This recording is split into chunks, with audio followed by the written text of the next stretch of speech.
I have made oblique references to it before, but I think it's time to lay down my definition of what's commonly known but never really been codified among Doctor Who nerds as shit canon. Episodes that pretty much everyone by and large thinks are shit, and are pretty much defined more by their shitness than anything that actually happens in them. Given this franchise is massive and contains thousands of hours of content and no one's got time for multiple viewings of all of it, shit canon is basically a quick reference point for what's worth bothering with and what isn't. I personally don't like shit canon because it doesn't leave any room for debate or alternative readings that people might not have considered. And of course, not everyone thinks a particular episode is shit, but I guarantee that you all know what I'm talking about. Time and the Rani, for example, is commonly known as a piece of shit. Paradise Towers is known as a piece of shit, even though personally I actually love it for reasons I laid out in this video. But shit canon has determined that it is shit, therefore it is. It's just this unwritten rule among Doctor Who nerds. Love and Monsters is known as a piece of shit. Although people do seem to have come round on it in the years since, it doesn't inspire the irrational knee-jerk screaming that it once did. Silver Nemesis is known as a piece of shit. Timelash is known as a piece of shit. Talons of Wang Chiang is known as a piece of shit. And wait, how did this get in there? Yeah, you see how stupid mental boxes like this are now? It's like we obsessively organise episodes' worth like we do with canon. I'm not sure whenabouts this started, as the show has always had shit episodes, but the point where an episode's universal negative reception was all-consuming and left no room for further discussion was probably the 6th Doctor's first story, The Twin Dilemma. It's largely seen as the old show's absolute low point. It introduced one of the least popular Doctors, made him violent and unstable, contains a ton of cringeworthy moments, and is a complete disaster on pretty much all fronts. And I agree with Russell T Davies' appraisal of it as saying it's the beginning of the end for the old show. Even if episodes prior to this one had been disasters and given the high-ups an excuse to start seeking to cancel it, The Twin Dilemma is the point where classic Doctor Who's ultimate demise became a question of when and not if. However, I respect The Twin Dilemma. I really do. Even if almost all of it feels hideously wrong on almost every level, and its plotting is among classic Doctor Who's absolute worst, many of the creative decisions are admittedly brave, daring, and out of the show's comfort zone, right down to its timing. Instead of ending the series on a regeneration and starting the next series with a new Doctor, they stuck the Twin Dilemma on the tail end of Series 21, so fans could see the new Doctor in his first story immediately, instead of having to wait to get a first impression of what he's like. Granted, the transition from Hartnell to Troughton came mid-series too, but that was a result of Hartnell's ill health. This was an active decision to showcase their new Doctor immediately, and that's brave, that is. To be so sure of the new Doctor's character and presentation that you're confident enough to show him off immediately in the same production cycle showcases an absolute certainty that this is going to work.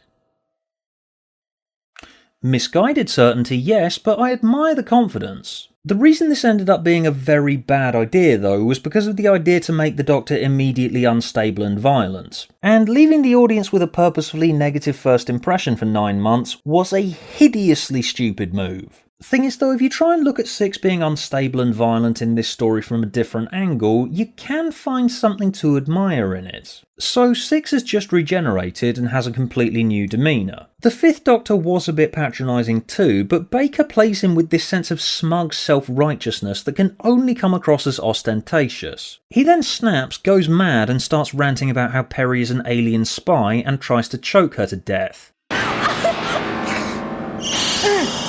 Twin Dilemma is honestly more like a horror movie than a Doctor Who story. Just think of this from Peri's perspective here. She just met the Doctor in the story before the last one. In the last story she got kidnapped, got mortally ill and almost died in a mine. The man who somehow managed to get her out of that died and was somehow replaced by a completely different unstable psychotic stranger who can snap at any moment and try to kill her. Crushing boredom of eternity!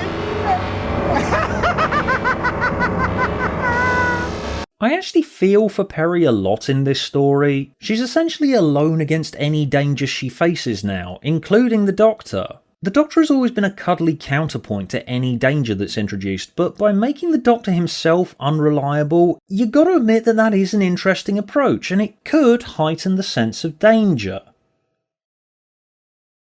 theoretically. Titan 3, thou craggy knob, receive this weary penitent. If he didn't speak complete gibberish the entire time.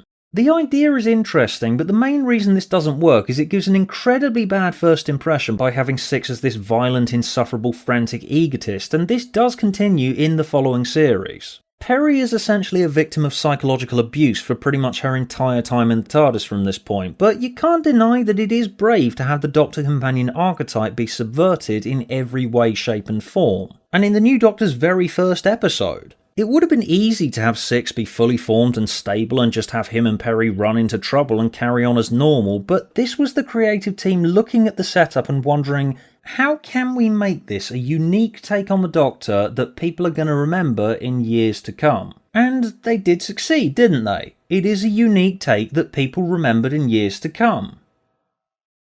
I mean, not for the right reasons, sure, but I do appreciate the creative drive of the Twin Dilemma more than a lot of the following episodes that mostly ended up being passably average. That, and by virtue of being stuck with a delusional narcissist, Perry ends up with a bit more agency than most companions. She does shout him down and keep his ego in check when he flies off the handle, and it's a bit strange to be looking at a Doctor-companion relationship and cheering Perry on and going, "Yeah, you tell him, Perry! Make the stupid pompous bastard shut up, sit down and listen to you for a change." That being said though, there aren't that many of these moments, and you do end up wondering just how on earth Perry ended up staying with him for so long, given just how uncomfortable their relationship is. The Doctor even points out how little reason Perry has to stay with him over the course of the cliffhanger at the end of episode 2, start of episode 3, where it looks like he's been killed, only for her to find out that, oh, he didn't die, oh, what a relief, I was crying over nothing.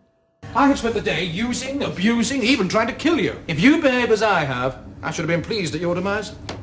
It's called compassion, Doctor. No, Perry, it's called Stockholm Syndrome. I just find it interesting how making the Doctor unstable means that he's not really a figure of authority in this episode. For all that's been made of how hideously wrong this looks and sounds based on what's been established over the years about how the show's supposed to work, if the Twin Dilemma didn't do this, it wouldn't even be fascinatingly bad, because although this isn't exactly good, so to speak, the actual plot of the Twin Dilemma is incredibly thin, and any scenes outside of the Doctor and Perry screaming at each other basically openly tell you that the writer's got no idea where he's going with any of it. So the plot is that two really smart kids get kidnapped by this creepy old man who dresses funny. Okay, yes, this was the 80s, and back then that sentence didn't sound nearly as creepy as it does now. The kidnapper's name is Asmael, and he's a Time Lord, and he appears to be working with a weird slug-like creature called Mestor that communicates with him telepathically. And the reason that they need these kids is not explained to the audience until near the end of episode 3. The weird thing about the Twin Dilemma is it's full of on-the-nose exposition dialogue that takes a long time to tell you what's happening now, but it doesn't tell you why any of it's happening. Have you heard of a planet called Gioconda? No. What happens there?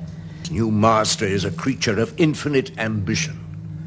He requires the gifts of your genius to further that ambition. But none of it's penetrating your brain because you're never told why any of it matters or why you should care. You spend most of the runtime going to yourself, right, so basically there's an evil slug thing that is doing stuff because of reasons. Alright, it's a mystery. Mysteries are supposed to keep things hidden until it ties it all together later, but you've got to give the audience an actual reason to be invested. The episode doesn't even seem to care about the kidnapping element. The father of the kids basically vanishes after episode 1, when his children have been kidnapped. Surely that's the emotional hook, right? The Twin Dilemma is basically an exercise in filling empty space with roundabout phrases and hollow baiting until the 4-episode quota's filled, and dragging this shit out for almost 3 entire episodes before explaining to us why the twins are necessary was a very bad idea. The reason they need the twins is also hilariously stupid. Apparently the twins' super genius mathematical skills are needed to help bring 2 new planets into the orbit of another one. The plot being so thin is why I'm a bit less pissy about the character of Six being so abrasive, because that at least gives you a reason to keep going with it. The Twin Dilemma's bigger problem is that it trails off into a wet fart by episode 3, and the only thing keeping you awake is whenever Six has one of his moments of hysteria.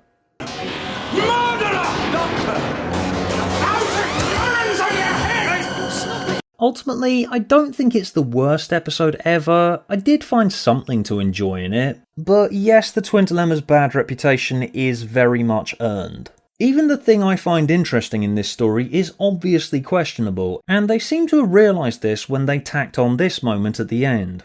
And I would suggest, Perry, that you wait a little before criticising my new persona. Basically a fourth wall breaking moment, that, isn't it? Don't worry, fans, we know we fucked this Doctor up, but maybe we'll fix him later, yeah? How sad.